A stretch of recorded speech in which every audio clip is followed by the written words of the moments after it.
Hello mga kababayan, kumusta po kayo? Kumusta naman ang paglaban natin sa COVID-19 na pandemic? Sana ay tuloy-tuloy ang pagsuporta natin sa ating mga gobyerno, tuloy sa pamamagitan ng pagsunod natin sa kanilang mga alituntunin tungkol sa mga quarantine, sa curfew, para ma-lessen na natin or malampasan na natin yung pagsubok sa COVID-19. Dito naman po sa Saudi Arabia, ganun din yung pinatutupad ng gobyerno nila dito at kailangan din namin sumunod, kaya kami dito ay work from home.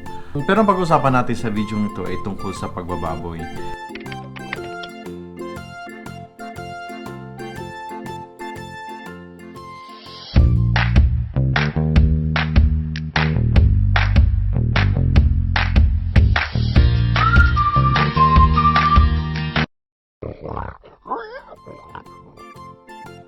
Kung naalala nyo, yung ating babuyan or sa pagbababoy, nagkaroon din tayo ng pandemic, yung ASF.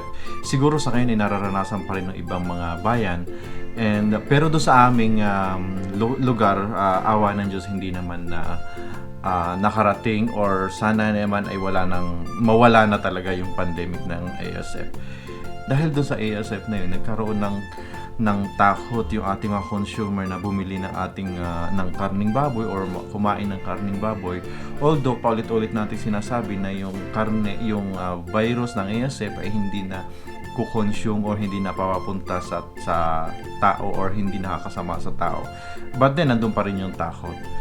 Ang problema lang din yung yung ibang mga hauler, hindi ko naman nila lahat. Yung mga ibang mga hauler o yung mga iba nating namimili ay medyo sinasamantala din yung ating yung sitwasyon. So bumibili sila ng baboy natin at discounted price or kumbaga man masyadong mababa based sa market price, which is supposedly dapat hindi nila gawin doon dahil hindi naman tayo nag-reduce ng pinapakain sa baboy. Yung mga expenses ng baboy hindi lumit, actually yung ibang feeds nga nagtaas pa during that time. So sa part natin na tayo ang nag-aalaga ng baboy, kailangan din naman natin mag-isip ng paraan paano natin din ma-maintain yung income natin or paano naman tayo kahit paano tumubo, hindi tayo malugi do sa ating inalagaan. Could you imagine 5 months, 4 months nating inalagaan tapos nung bibili na ay lugi pa tayo. Nasaan naman yung effort na ating ginawa sa pag-aalaga ng baboy at saka yung puhunan, malaki ang puhunan sa baboy. Nag-isip ako ng pamamaraan paano naman yung income ko hindi bababa or hindi ako malulugi. So ang ginawa kong paraan dahil minabasa ako sa Facebook na may nagsasabi ng alaga mo, katay mo. So pinag-aralan ko yung alaga mo, katay mo. So maybe yung alaga mo, katay mo ay applicable lang yan doon sa talagang small backyard raisers. Maliit pa lang or kukunti pa lang yung inaalagaan talaga. So pinag-aralan ko yon, dumating ako sa point na pwede ko palang gawin yon based sa aking pag-aaral. So ang ginawa ko, bumili ako ng maliit lang na freezer, yung chest type na freezer. Kumuha rin ako ng tao na mag-handle doon sa mga kinatay or what we call this as a meat shop. Yan. So ang opportunity na ito nag-open pa sa akin ng isa pang business. Kung dati ay piggery farm tayo, nag-add pa tayo ng isang business na meat shop. Of course, sa pagtatayo ng mga business na yun, kailangan natin ng mga permit kung nire-require ng barangay at saka ng municipality. Kailangan ay kunin mo yan. Ang aking focus ay yung papaano mag-record or magkwenta ng ating kikitain or kinita kapag tayo ang nagkatay ng sarili nating baboy. Okay? Yung mga previous videos ko ay nakapokus ako sa farm kung paano natin kinikwenta yung sa inahin, paano natin kikwentahin yung pag nagbenta na tayo ng batch. Dito naman, paano natin kikwentahin yung kung tayo ang nagkatay ng sarili nating baboy. So, ang unang form na i-discuss ko sa iyo ay ang tinatawag kong slaughter report. Itong slaughter report kasi di ba ang sitwasyon natin ay nandito ako sa ibang bansa tapos yung ating farm ay nasa Pilipinas. So yung mga report na yan importante para sa akin para makwenta ko kung magkano na ba ang kinikita ng ating negosyo doon sa Pilipinas.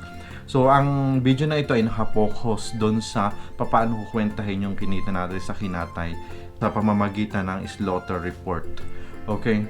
Sa ating report, meron tayong head number. Of course, yung pangalan natin, slaughter report, importante yan para hindi mag-mix tayo dun sa ating mga iba pang reports. So, kailangan bawat reports meron tayong pangalan. Yung head number, actually, ito yung ilan ang kinatay mo sa batch na yun. Pero ang ginagawa ko, one at a time lang. Sa isang form, isang ulo or isang baboy lang. Yun lang aking, hindi ko minimix na let's say, itong dalawang katay, isang form, hindi. Dalawang katay, dalawang form din ang ginagawa ko. Medyo matrabaho ito dun sa gumagawa do sa Pilipinas, kaya nga dapat kumuha ka ng tao na matyaga sa pagre-record dahil sa ating part naman na nandito tayo sa ibang bansa, yung mga reports lang talaga nila yung ating basihan paano natin ina-analyze ang ating negosyo. Sayang naman kung papabayaan mo, bigay ka lang ng puhunan tapos after a few months magtatanong ako magkano ang kinita, baka sabihin niya ay hindi ko alam. So, mas maganda na yung meron tayong pinag-uusapang report at mayroon tayong pag-aaral na ginagawa along the way. Okay? So, balik tayo dun sa form. So, number of heads, ang ginagawa ko na 1 lang. Tapos, meron din tayong yung date kung kailan, syempre kung kailan kinatay, at saka farm batch code. Farm batch code, kung naalala nyo, yung ating farm, tayo ang bumibili din. Tayo rin ang nagkakatay ng sarili nating baboy. At yung farm, kung mababalikan mo yung mga videos ko sa farm, may batch code yun. Yung batch na yun yung ilalagay mo dito para ma-record mo kung ilan na yung binibili mo dun sa batch na yun. Let's say sa isang batch na yun ay may yung meron kang 10 baboy dun. So, yung batch na yun, i-record mo dito para ma-monitor mo kung ilan na nababawas mo dun sa baboy na yun. And, lagi natin tatandaan, ang recording ng farm is different or separate from the meat shop. Gawin mo siyang dalawang negosyo. Pag ikaw ay nagkatay, ang i-record mo ay sales dun sa farm, purchases mo naman dito sa meat shop para walang mixing of records. Mas mainam na yung record natin ay detailed as possible para kung mag-analyze tayo ng ating business, meron tayong data na pagbabasihan. Hindi yung basta titingala lang tayo at base lang sa ating mga pakiramdam na kumita ba tayo o nalugi ba tayo. Yun. Ang iba iniisip pag naubos ang punan, lugi. Pero yung hindi mo alam, baka mamaya ibinili mo naman ng gamit o binili nung mga bago mong inahin. So, nandun yung assets pero yung nag-aalaga mo walang hawak na pera. Kaya pakiramdam mo nalulugi ka. Hindi ganun. Dapat ay meron kang proper recording at alam mo yung in and out ng pera. Okay? So, dito sa form na ito, 3 bahagi siya. Meron tayong cuts. Ito yung sa cuts, dito mo makikita yung baboy kapag kinat na. Ano na yung recovery, yung magiging karne na siya o magiging pork na. So, may mga parts kasi yan na iba-iba rin yung presyo sa pag binenta sa market. So, dapat ihimay-himay natin. Yung mga butcher naman, alam naman yung mga parts na yan. So, wag kang mag-alala kasi sa aking part na meron na talaga akong tagakatay o butcher para mas-segregate ng tama yung mga parts ng ating baboy or ng ating pork. And another portion is yung cost or expenses. Importante yon para maibangga mo naman do sa recoveries or para ma-minus mo do sa recoveries. Importante na rin na detalyado yung ating cost and expenses para may control tayo in the future.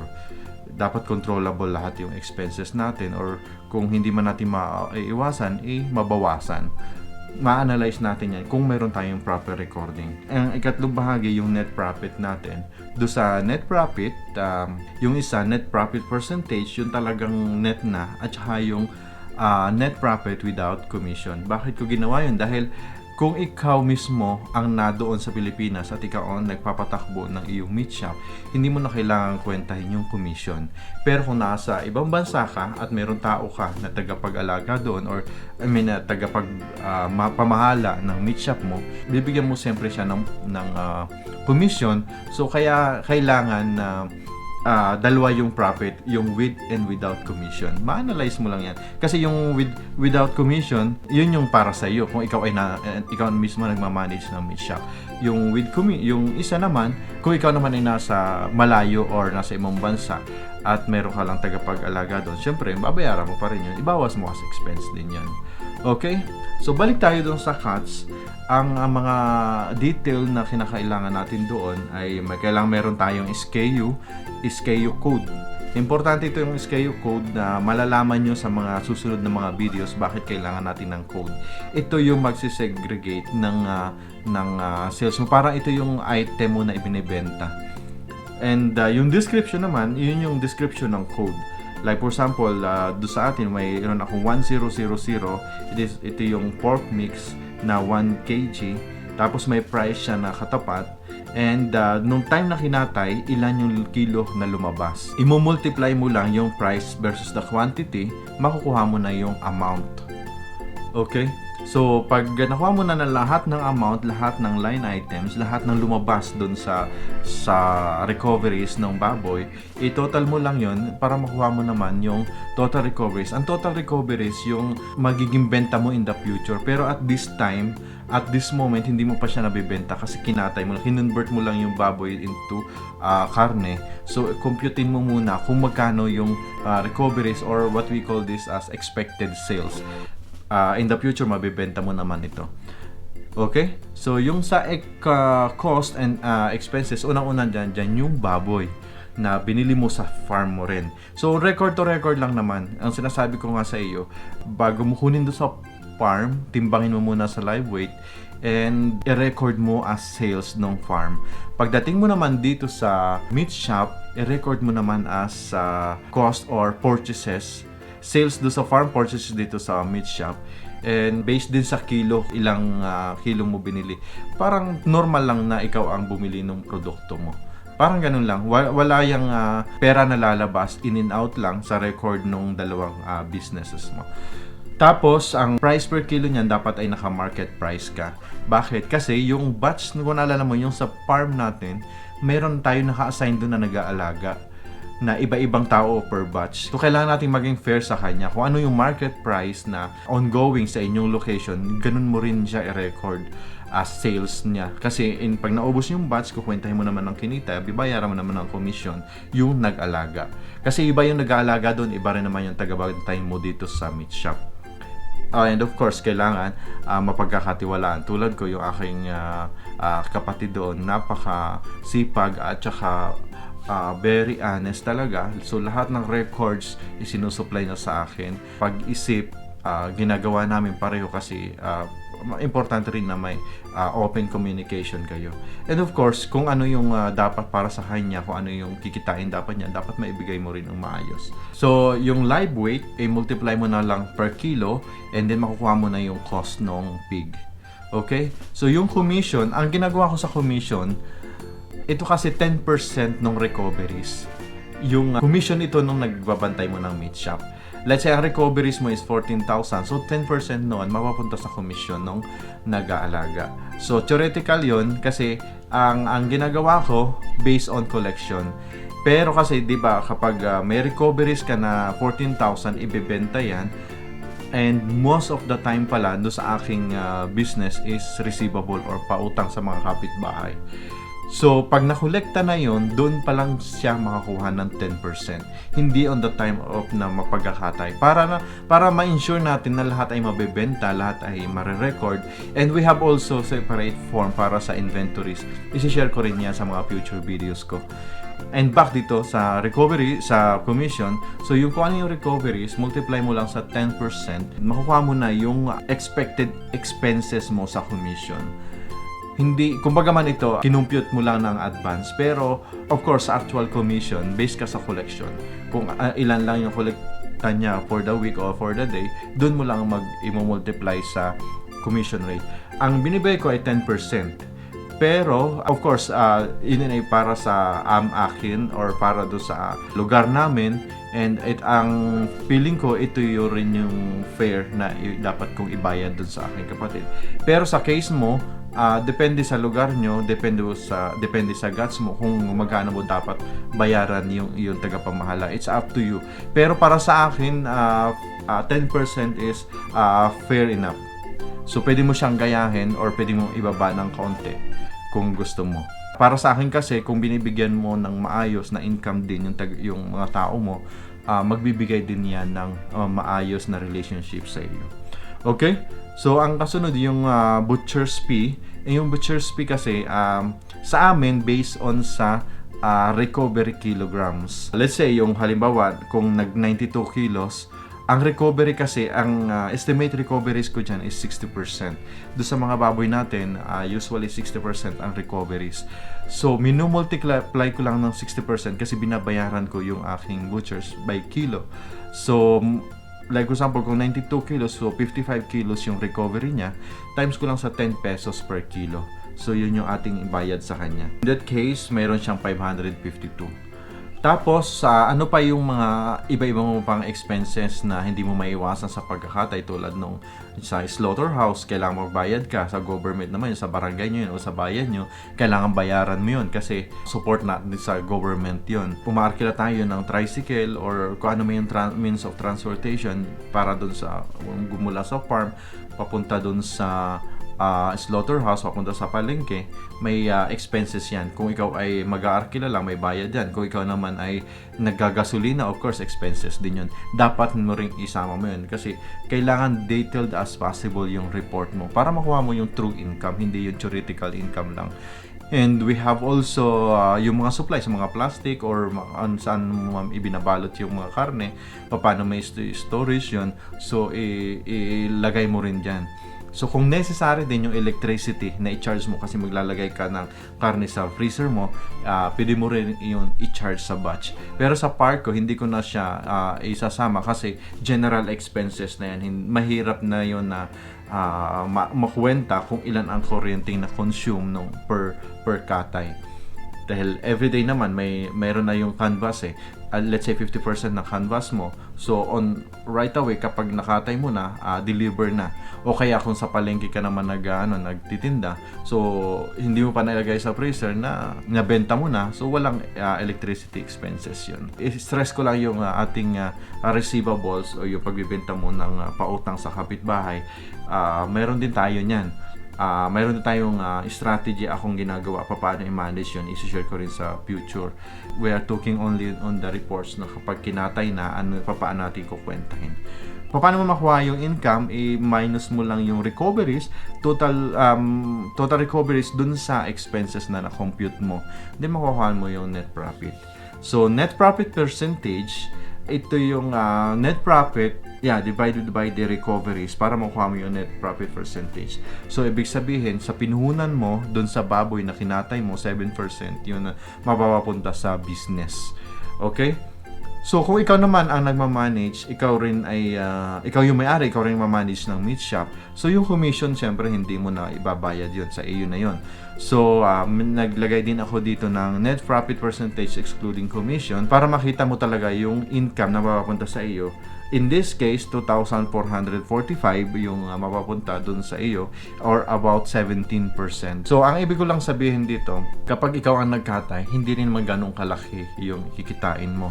Lalo na kung ikaw ay nandito sa malayong lugar at meron ka lang alaga doon or tagapag-manage ng iyong meat shop.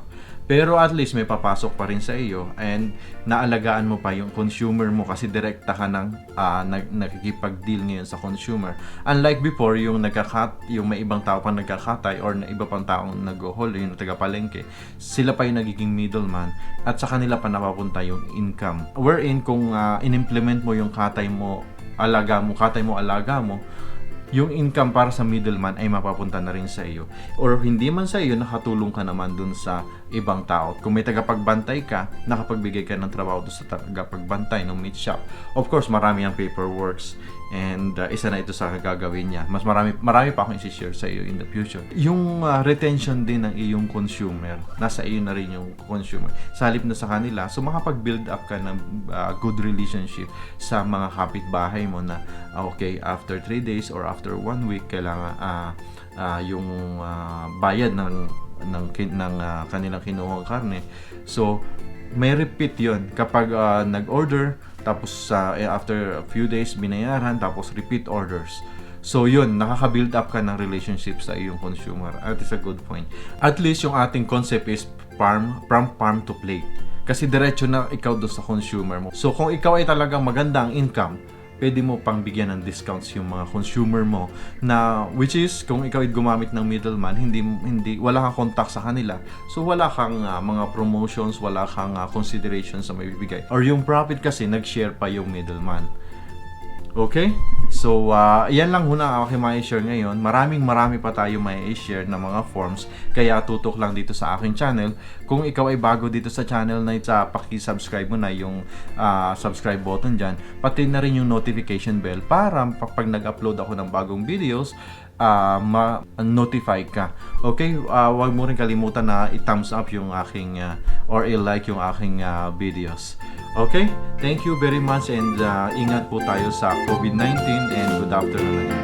See you. Bye-bye.